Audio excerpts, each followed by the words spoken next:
Hello friends, welcome to P कैलका maths. आज की इस वीडियो में हम डिस्कस कर रहे हैं सीएसआईआर नेट नवंबर 2020 के रियल एनालिसिस का प्रॉब्लम। ठीक है।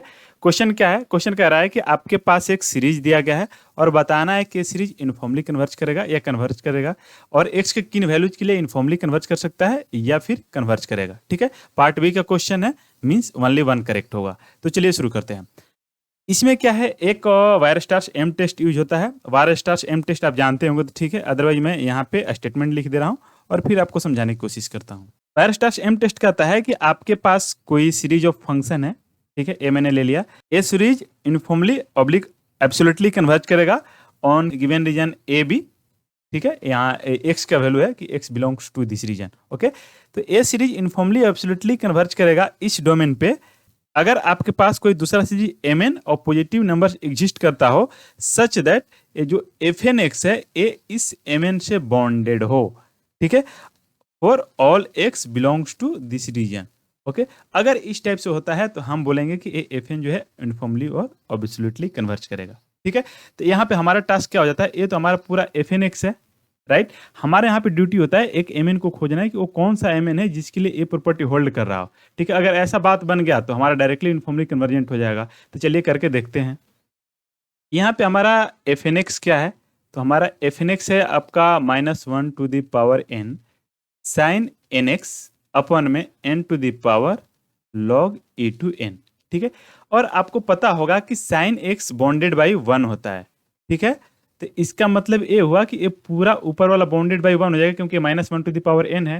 तो इसको हम लोग इस टाइप से भी लिख सकते हैं, 1/n to the power log e to n। ठीक है, और इसको हम लोग ऐसे भी लिख सकते हैं। अब आपके मन में आ रहा होगा कि 1/n² कैसे लिख सकते हैं, तो पहले मैं कंक्लूजन बता दे रहा हूँ कि देखिए, अगर हम इस टाइप से लिख सकते हैं तो हमारे यहाँ पे mn मिल गया। स्टेटमेंट में यही था ना कि हमें एक mn ऐसा मिलना चाहिए, या mn था, हमें एक ऐसा mn मिलना चाहिए सच दैट ये चीज होल्ड कर रहा हो एंड ये mn क्या हो, पॉजिटिव नंबर्स का सीरीज हो।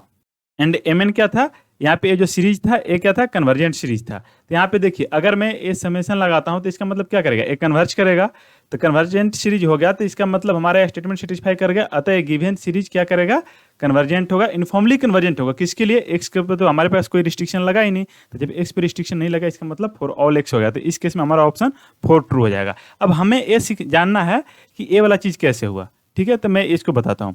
देखिए, आपको पता होगा कि जो एक्सपोनेंशियल फंक्शन होता है always greater than polynomial function होता है, राइट। तो इसको हम लोग ऐसे लिख सकते हैं, one by exponential function will be less than one by polynomial function.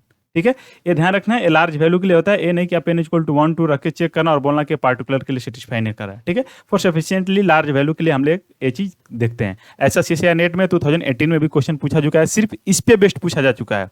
ठीक है, पार्ट सी के अंदर पूछा गया था, तो आप समझ सकते हैं कि ये भी अपने आप में इंपॉर्टेंट है। तो यहाँ पे देखिए, n के पावर मैंने ले लिया log e टू n। ठीक है, इसको ग्रेटर देन मैंने लिख दिया n²। ठीक है, आप n भी लिख सकते हैं, लेकिन n लिखने पे क्या हो जाएगा कि अगर हम समेशन लगाएंगे तो डाइवर्जेंट सीरीज होगा, तो हम कंक्लूड नहीं कर सकते। बट हमारे पास एक पोलिनोमियल फंक्शन n² है, तो हम उसको यूज कर लेते हैं। आप n³ भी ले सकते हैं, n4 भी ले सकते हैं। तो ये वाला रिजल्ट होल्ड करेगा, और इस वाले से क्या हो जाएगा, 1 में n के power log e to n जो होगा ये लेस देन हो जाएगा 1/n²। ठीक है, तो यहाँ से आपका ये पहला वाला चीज आ गया, किस टाइप से लेस देन हो रहा था। और इसका मॉडुलस लें तो क्या होगा, इसका मॉडुलस लेस देन इसके मॉडुलस से हो जाएगा। दैट इज एक ही चीज क्या हो जाएगा, एब्सोल्युटली कन्वर्जेंट सीरीज हो जाएगा। और एब्सोल्युटली कन्वर्जेंट या सिर्फ कन्वर्जेंट सीरीज है, तो इसका मतलब क्या हुआ कि अगर हमारे पास कोई इस टाइप का एम एन एग्जिस्ट कर रहा है such that A series convergent हो, तो हमारे पास जो ए एफ एन होगा ये यूनिफॉर्मली कन्वर्जेंट हो जाएगा। और यहाँ पे एक्स पे कोई रिस्ट्रिक्शन नहीं है, मतलब फॉर ऑल एक्स हो गया। अतः आपका ऑप्शन 4 विल बी ट्रू। यहाँ पे वही बात है कि आपको यहाँ पे फंक्शन एफ एन एक्स दिया हुआ था, आपने यहाँ से कुछ सिंप्लीफाई करके कुछ इस टाइप का फॉर्म लाया। ठीक है, अब इसी को हमने क्या कर लिया, अपना एम एन मान लिया, और ए समेशन लगाएंगे तो क्या है, एब्सोल्युटली कन्वर्जेंट सीरीज है फॉर ऑल एक्स।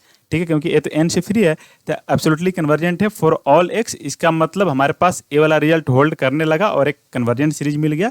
तो बाई एम टेस्ट क्या हो जाएगा, दैट इज वायरस्टार्स एम टेस्ट, ए वाला सीरीज आपका यूनिफॉर्मली कन्वर्जेंट हो जाएगा। किसके लिए, फॉर ऑल एक्स के लिए, क्योंकि हमारे पास एक्स पे कोई कंडीशन नहीं था। यहाँ पे बाई मिस्टेक एम एन लिखा गया है, ए एम होगा।